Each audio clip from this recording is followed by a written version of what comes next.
Vous savez que ça, c'est un peu comme les sonneurs d'alarme, là.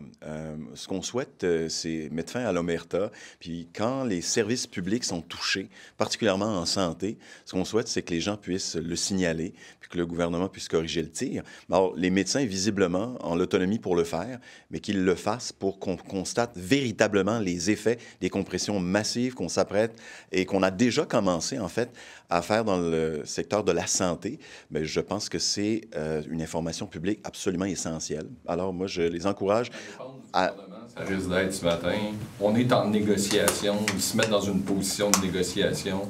Est-ce que vous croyez que c'est le cas ou Bien, en fait, ils s'inquiètent vraiment pour leurs patients? Non, mais déjà, il y a des histoires dont on entend parler de soins de santé qui diminuent, qui se dégradent, des postes qui sont abolis, des services qui ne sont pas donnés, les listes de chirurgie en chirurgie ne diminuent pas.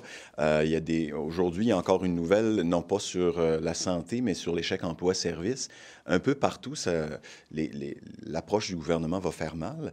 Alors, moi, je pense que ce qui sera rapporté, si c'est fidèle à la réalité terrain, il faut que les Québécois le sachent et en prennent acte. Mais ça n'a rien à voir avec ce qui se passe à la table des négociations. Moi, ce que je comprends, c'est pas qu'on va provoquer des ruptures de services, qu'on va constater les effets des compressions budgétaires du gouvernement sur les services. C'est différent. C'est pas provoqué par les médecins qui le dénoncent. C'est une réalité qu'ils vont observer. C'est totalement différent.